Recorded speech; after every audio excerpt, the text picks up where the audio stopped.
그리스도인은 무엇을 바라는가? 마지막 책의 원제는 그리스도인의 삶과 소망입니다. 그리스도인의 소망이라는 주제를 다루면서 이 책은 성례에 대한 설명으로 시작을 하는데요.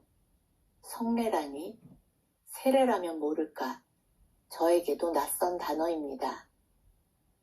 그러나 맥그레스는 이 성례가 단지 과거에 대한 기억이 아니라 소망의 상징임을 보여주고 자연스럽게 부활의 소망으로 우리를 이끌어갑니다.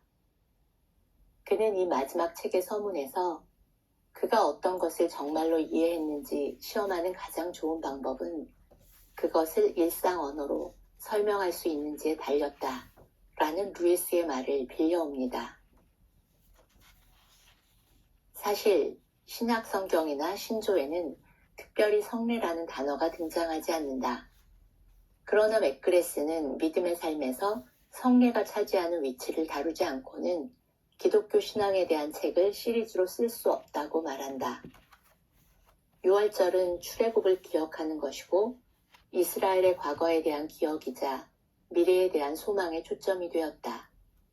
하나님의 어린 양이라는 나사렛 예수에 대한 기독교의 독특한 사상은 이 일을 반추하면서 십자가에서 죽으신 예수님을 유월절의 어린 양과 연결시키는 사상이다.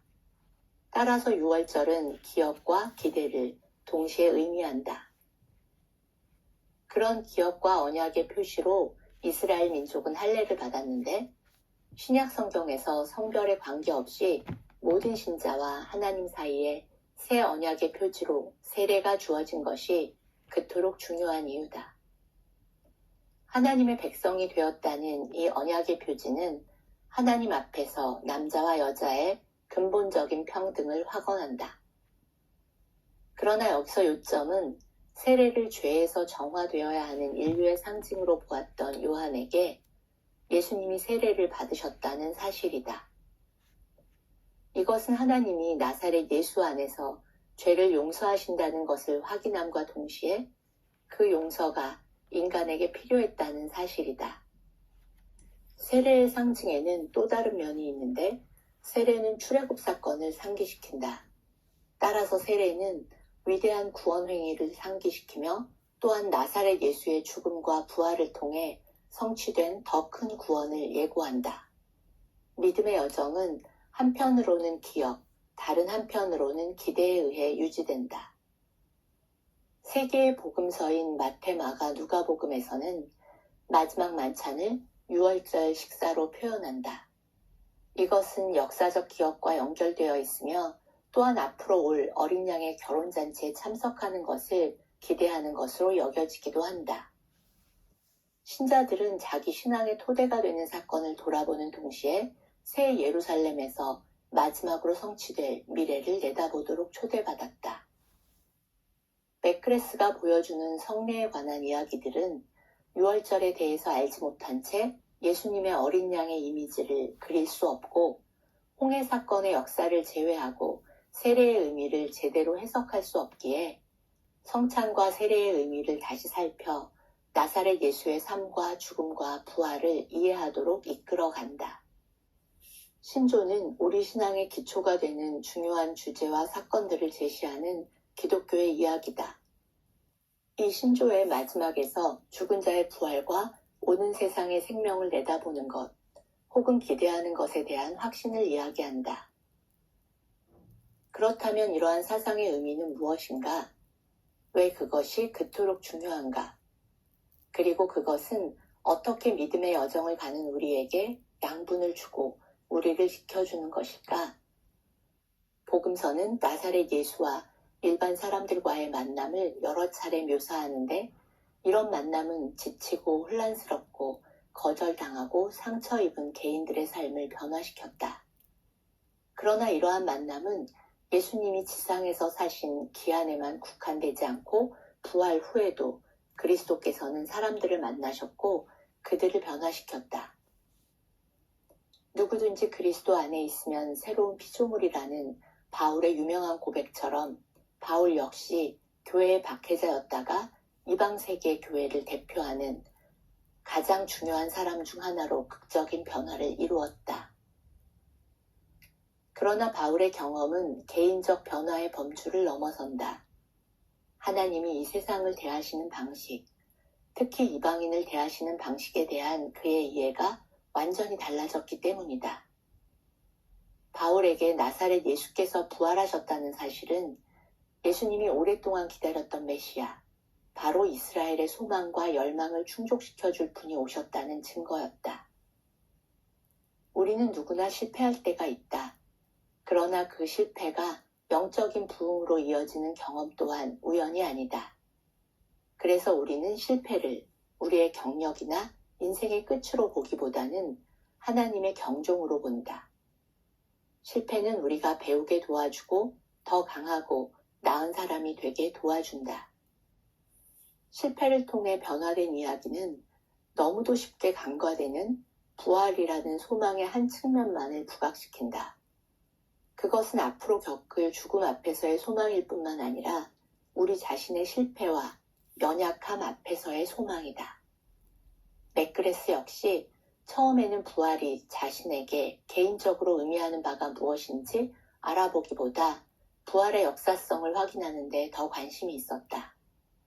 그러나 믿음이 자라면서 기독교 신앙이 단순한 이성의 차원을 넘어 인생과 어떻게 더 깊이 연결되는지 이해하고 받아들이기 시작하면서 부활의 의미가 그리스도의 정체성과 우리 자신의 상황에 대한 이해를 더 깊어지게 하는 것이라는 것을 깨닫게 되었다. 맥그레스는 1980년대 초반 한 지역교회에서 사역을 시작하면서 인생의 막바지에 와 있는 평범한 사람들이 부활에 대한 믿음이 어떻게 자신들의 삶을 바꾸고 그들의 고통과 상실에 새로운 소망을 가져다 주는지를 직접 보게 되었다. 그 신실한 그리스도인들이 내게 가르쳐 준 것은 부활이 신자들에게 그들이 생각하는 것 이상의 일을 하게 도와준다는 것이었다. 부활은 그들로 하여금 인생의 슬픔과 모호함과 고통을 감당하게 도와주었다. 그는 그 시절을 회상하며 자신이 그들을 위해 사역했음과 동시에 그들이 자신에게 사역했다고 고백한다. 부활이 그분을 믿는 사람 누구나 그분과 함께 살아날 것이고 새 예루살렘에서 그분과 함께 있을 것이라는 소망의 견고한 토대임을 보여준다. 루터는 믿음의 삶을 성금요일과 같은 것으로 생각해야 한다고 주장한다. 예수님이 십자가에서 고통당하고 죽으시던 그 순간 하나님은 침묵하시고 부재하는 것처럼 보였다. 그러나 부활은 하나님의 부재로 해석되었던 그 경험이 사실은 하나님의 숨은 임재였음을 증명했다. 때로 우리를 혼란스럽고 두렵게 하는 많은 상황 속에서 우리는 고립과 고독, 하나님의 부재를 경험한다. 우리는 종종 인간의 고통에 하나님이 어떻게 함께 하실 수 있는가 하고 묻는다. 예수께서 고통받으시고 돌아가시는 것을 지켜보던 사람들도 비슷한 생각을 했을 것이다. 그러나 첫 부활절이 상황을 바꿔놓았다. 하나님은 고통과 고난과 죽음처럼 인생의 어둡고 불가피한 순간에도 우리와 함께 하시기로 택하셨다. 그것은 하나님이 배제된 인생의 영역이 아니라 하나님이 의도적으로 임재하기로 택하신 영역이기 때문이다. 비록 우리가 그 임재를 느낄지 못할지라도 말이다. 그리고 그것은 루터에게나 우리에게나 새 예루살렘으로 가는 이 그림자 나라의 여정을 계속하는 데 도움이 된다. 신약 성경은 우리가 천국의 시민이라고 말하지만 천국 시민은 대체 어떤 모습인가? 1960년대 당시의 모든 지식인들이 그랬던 것처럼 맥그레스 역시 막시즘에 끌렸다. 그 이유는 이 세상을 더 나은 곳으로 만들어야 한다는 직설적 주장 때문이었다. 칼 마르크스는 종교가 이 세상을 변화시키려는 관심을 둔화시킨다는 의미에서 인민의 아편이라고 불렀다. 그는 죽음 이후의 세상에 대한 믿음이 지금 이 세상에 참여하는 데 방해가 된다고 주장했다.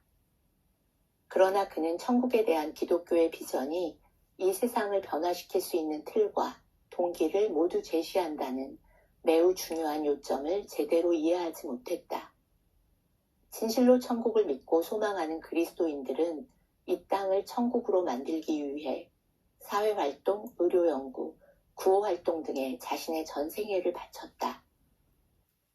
물론 여전히 천국 시민임을 자처하면서도 자신의 욕심을 쫓아 자신만의 천국을 누리며 사는 수많은 사람들이 교회 안에 존재한다. 그러나 체스터턴의 말처럼 하나님은 이런 죄인들을 구원하고 이 세상을 바로잡기 위해 자신의 천국을 떠나 이 땅으로 오셨다. 그것이 성육신의 개념이며 우리가 믿고 닮아가기를 원하는 예수님의 실체이다. 새 예루살렘에는 성전이 없다. 제사장이나 성전이 필요 없는 이유는 우리 모두가 제사장이고 하나님이 그 백성 가운데 거하시기 때문이다. 구약 성경의 예언자들은 성전의 재건을 간절히 원했지만 요한계시록은 그것이 쓸모없어졌다고 말한다. 이제 실제가 되었기 때문이다.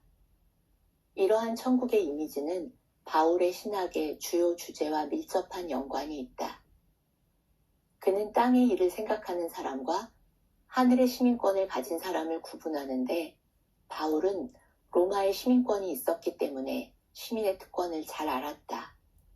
그리고 바울은 그리스도인이 그보다 더 나은 천국 시민권을 가졌으며 그것은 앞으로 주어질 것이 아니라 현재 이미 주어진 것이라고 보았다. 그러므로 신약을 통해 천국의 개념을 이해한 그리스도인이라면 천국이 장차 소망해야 할 곳임과 동시에 이 땅에서 실현해내야 하는 곳임을 깨닫고 그렇게 살아가기를 열망하게 되는 것이다.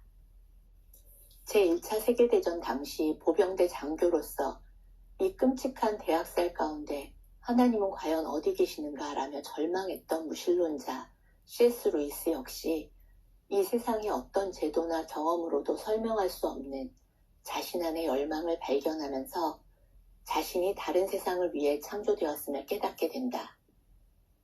그래서 루이스는 기독교의 소망이란 우리가 정말로 속해야 하는 집으로 돌아가는 것이라고 보았다. 그렇다면 루이스는 죽음을 기뻐했다는 뜻인가? 이 세상을 가치 없는 것으로 취급하는 작가인가? 루이스는 우리가 지금 있어야 할 곳이 이곳이라는 것을 분명히 한다. 비록 이 세상은 우리의 최종 목적지가 아니지만 이 세상에서 그 이상의 일을 해야 한다는 것이다. 우리는 이곳을 더 나은 곳으로 만들어 천국에 갈 소망의 비전이 반영되도록 하라는 부르심을 받았다고 말이다. 이렇게 다른 시대, 다른 상황 속에서 루이스와 맥그레스는 같은 천국의 비전을 가졌다. 그러나 많은 그리스도인들은 여전히 삶에서 혼란을 느낀다.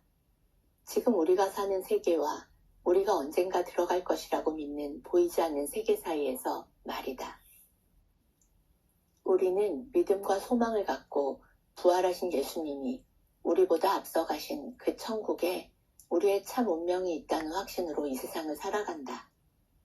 그러나 그 여정에서 어떻게 신앙을 유지할 것인가?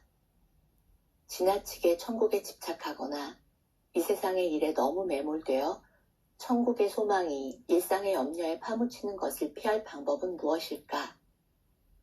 앞에서 언급했듯이 기독교는 공동체로 사는 믿음이다.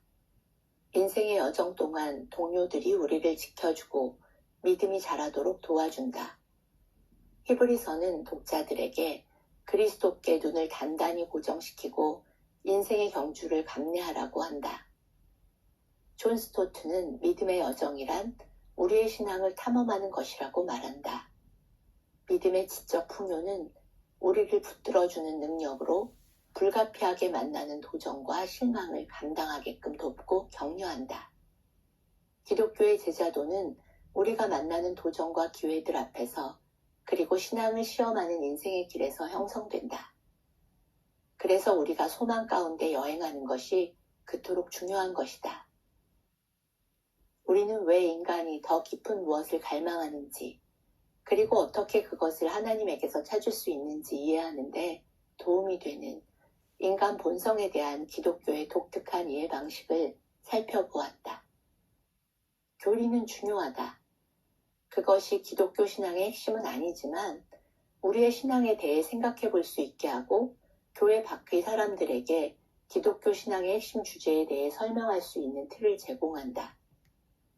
교리는 우리가 신앙을 이해하고 지혜 안에서 자라게 도와주는 신앙에 대한 하나의 관점이며 말로 축소시킬 수 없는 너무도 아름답고 풍요로운 어떤 것을 말로 표현하려는 신실하고도 신중한 시도다. 그렇다면 우리는 어떻게 신앙 안에서 자랄 수 있을까?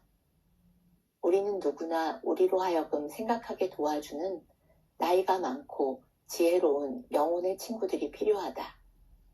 맥그레스 역시 수많은 멘토와 책들이 있었음을 고백한다. 그들을 통해 거인의 어깨에 올라타 더 먼 인생의 길들을 바라볼 수 있을 것이라고 조언한다. 그리고 이 책의 마지막에서 맥그레스는 이렇게 말한다. 나는 기독교의 신조가 우리 자신을 이해하고 의미 있는 삶을 사는데 어떻게 도움이 되는지 깨닫도록 도우려 했다. 우리가 살펴본 주제들을 풍성함을 내가 다 전달하지 못했을지라도 도움이 되었길 바란다. 어쩌면 이 5권은 맛보기로 혹은 신앙의 풍성함 속으로 더 깊이, 더 멀리 들어가 보라는 격려로 보는 것이 가장 좋을지도 모르겠다. 이 책들이 당신을 자극하고 당신의 독서와 사고를 더 깊이 끌고 가도록 독려하길 바란다. 이 탐험과 발견의 여정을 함께 해준 당신께 감사한다. 저에게 이 책을 보내주신 하나님과 맥그레스를 포함한 나의 멘토들에게 감사드립니다. 한 사람이 전생애를 바친 연구와 설교, 그리고 한 권의 책이 또 다른 사람을 깨우고 각성시키며 새로운 비전을 갖게 하는 것을 봅니다. C.S. 루이스와 세이어즈, 그리고 맥그레스의 멘토들이 맥그레스에게 한 일을, 그리고 맥그레스가 나에게 한 일을 나도 누군가에게 할 수 있기를 간절히 기도합니다.